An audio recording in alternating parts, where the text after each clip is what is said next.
So today I have the pleasure of welcoming to the executive suite Afrobeat artist and R&B and soul singer from Nigeria, Tiwa Savage. What's going on? How are you? I'm doing well. How's everything going with you?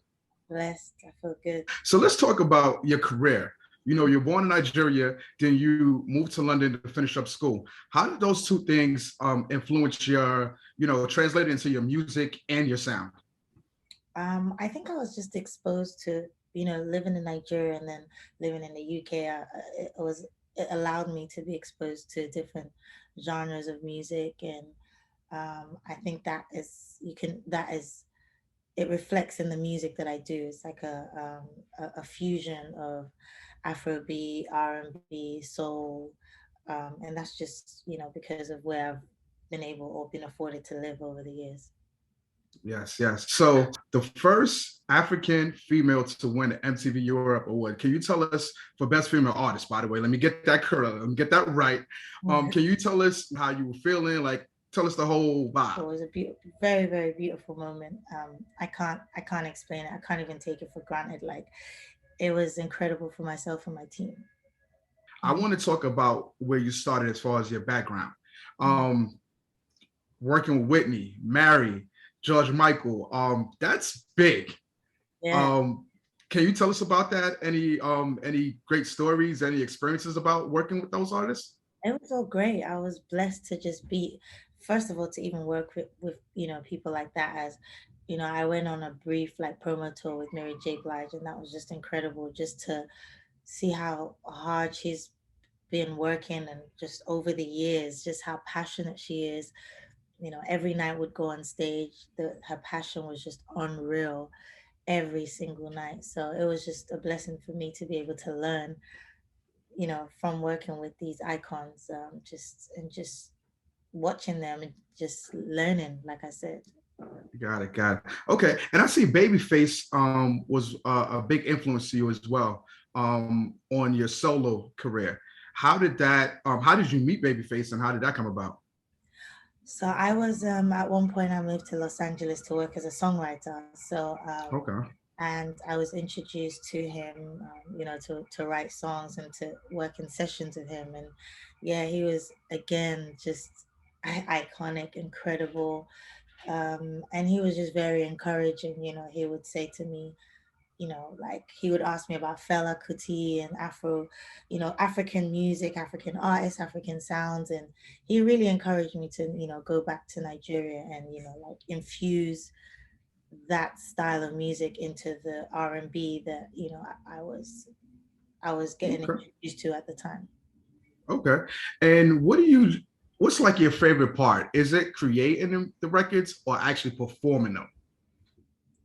Oh, both. I can't really choose. Like Okay. they both Okay. be as special. Creating music is like from scratch, and it's such a beautiful experience to create something that you know people will eventually be listening to and singing along to and crying to, even sometimes dancing to. That's beautiful. But then also performing and seeing people's real life reaction is undeniable as well. Got it. Got it. Okay. So how would you describe a Tiwa concert for people that haven't seen you perform? It's a mixture of so many things. It's definitely high energy, but I'll also say there's times where I pull back and I really sing and talk to people, and it's definitely a lot more intimate than you would expect. I'm so close to my fans, especially when I'm performing. Okay. Before we get into the project, I just got to ask you, what's a day in life of Tiwa? What do you do to enjoy yourself? What do you to get a peace of mind sometimes? As an artist, you're always going and going and going. What do you do? It depends. Like I mean, mainly, like, it sounds cliche, but I just like to chill at home. I like to spend time with my son, and That's just do, me. yeah, right. Just do normal stuff. Just watch series, watch Netflix, and yeah, that's it. Okay. Listen, I understand that because, like, even with me this weekend, I said, you know what? I'm stopping everything, spend some time with my kids. So I totally understand. Totally understand. How old? Now let's get into you. 3, 𝓲𝓿𝓮 𝓢𝓾𝓲𝓽𝓮, and she was actually sick a little bit earlier today too, but she's good now. My boys 6 and 10. So Oh, Blake, Bryce, and Bailey, three kids. nice. Yeah. Cool. Congrats. Thank you, thank you, thank you. So now let's get into the project. Water and Garri. Am I saying it right? Yes.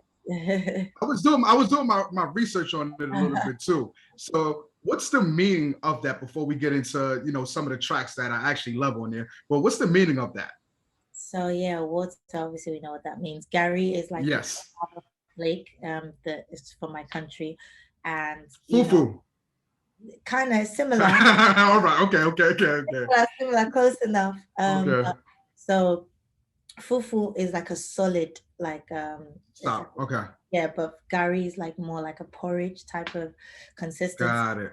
And Okay. when you mix both of them together, it's like this really nice porridge kind thing that a lot of people eat, or should I say drink, kind of, in Nigeria. Got it. The basis Okay. of it is like two things coming together to make this amazing dish.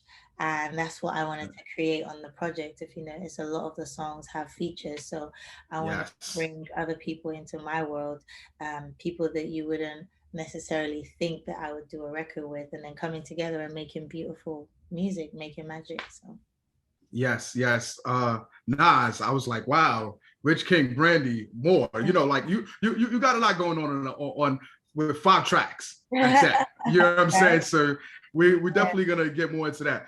Who are some of the artists, I want to say, that maybe you've worked with, or you know what? Who are some of the artists that you haven't got a chance to work with that you would like to work with? Oh, I mean, I've pretty much achieved that, and that was Brandy. Like yeah. That's it. If you Okay. asked me this a year ago, I would have said Brandy. So I'm so blessed Okay. I was able to achieve that. Yeah.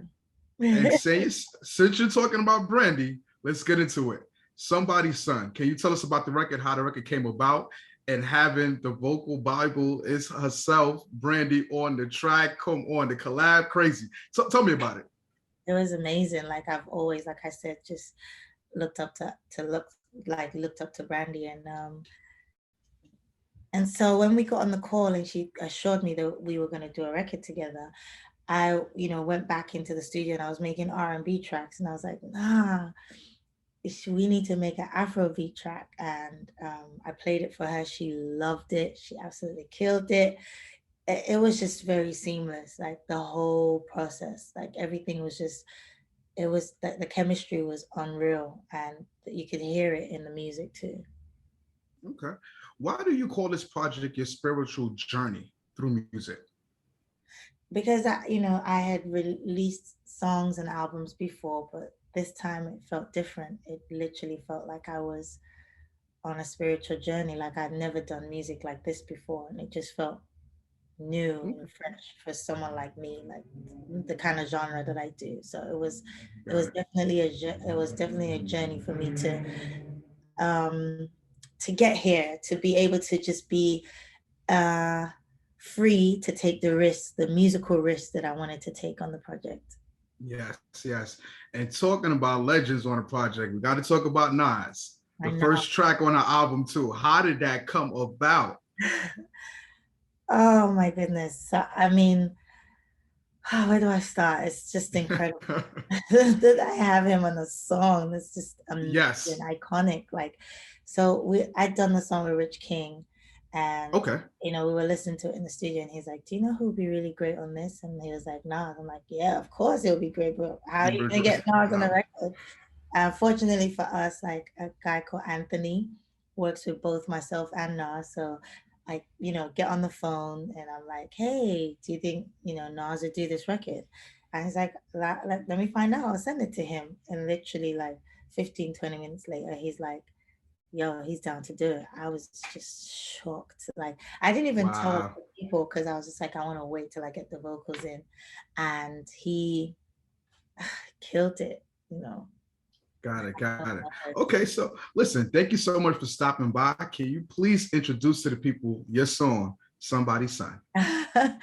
Hey guys, this is Tiwa Savage, and you're about to listen to Somebody's Son featuring the vocal Bible herself, Brandy. Yes, right here on the Exeqtive Suite. Hey, what's up, everyone? This is Tiwa Savage, and you are listening to DJ Exeqtive.